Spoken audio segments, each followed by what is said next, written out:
ใช้คอนเดสหายสถานเนาะใช้คอนเดอะไรกองบัญชาการปกสแขวงไซสมบูรณ์จะตั้งพิธีปะทะกถาวันสังตั้งกำลังป้องกันความสงบประชาชนครบรอบ64 ปี5 เมษายน ปี 1961 5 เมษายน 2025ขึ้นในตอนเช้าของวันที่ 2 เมษายน 2025 ที่สโมสรกองบัญชาการปกสแขวงไซสมบูรณ์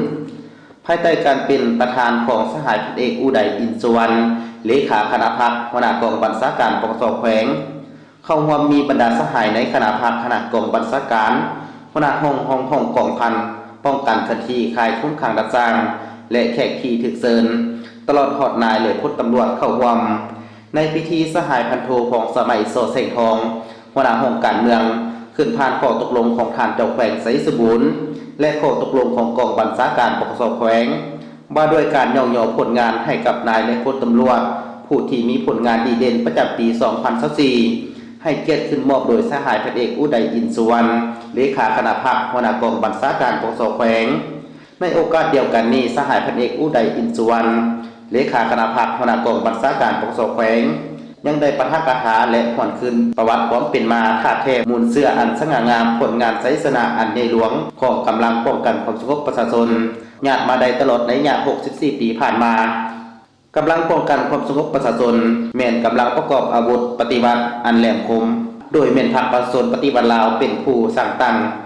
นำพาโดยกงเด็ดขาดและหอบด้านเป็นกำลังที่มาจากประชาชนโดยประชาชนและเพื่อรับใช้สิทธิผลประโยชน์ของประชาชนลาวบรรดาเผ่ากำลังป้องกันความสงบประชาชนได้กำเนิดเติบใหญ่ขยายตัวในขบวนการต่อสู้ปลดปล่อยชาติต้านจักรพรรดิผู้อุกคานปกปักรักษาและสร้างสรรค์พัฒนาประเทศชาติเวลาใดก็มีมูลเชื่อการต่อสู้อันองอาจกล้าหาญมีน้ำใจเสียสละเด็ดเดียวบ่ยอมจำนนมีความสัตย์ซื่อบริสุทธิ์มีความจงรักภักดีและมีความสามัคคีเป็นปึกแผ่นแน่นหนาและพร้อมกันเฮ็ดสำเร็จหน้าที่ที่พรรครัฐและประชาชนมอบหมายให้การจัดตั้งพิธีปะทะกถาในครั้งนี้ก็เพื่อเป็นการโฆษณาเผยแพร่ธาตุแท้มูลเสื้ออันสง่าองอาจน้ำใจเสียสละอันสุดทรงผลงานไสสนะอันใหญ่หลวงของกำลังป้องกันความสงบในภารกิจต่อสู้ปลดปล่อยชาติก็คือระยะปกปักรักษาและสร้างสรรค์พัฒนาประเทศชาติ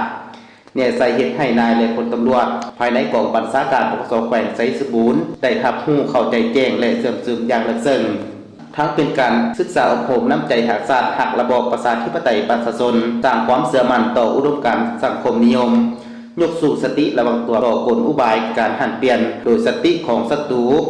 มีสติเคารพระเบียบกฎหมายอย่างเข้มงวดตั้งหน้าเสริมขยายถาดแท้มูลเสื้ออันสง่าองอาจของกำลังป้องกันความสงบประชาชนและออกแห่งปรับปรุงก่อสร้างกำลังป้องกันความสงบแขวงไสสบูรณ์ให้กลายเป็นกำลังปฏิบัติอันแท้จริงมีความปลอดภัยเข้มแข็งหนักแน่นพร้อมกันเฮ็ดสำเร็จหน้าที่การเมืองที่ภาครัฐและประชาชนมอบหมายให้กองบัญชาการปกสแควงไสสบูรณ์เลขที่9 8 วัดชั้นตั้งกำลังป้องกันความสงบประชาชนครบรอบ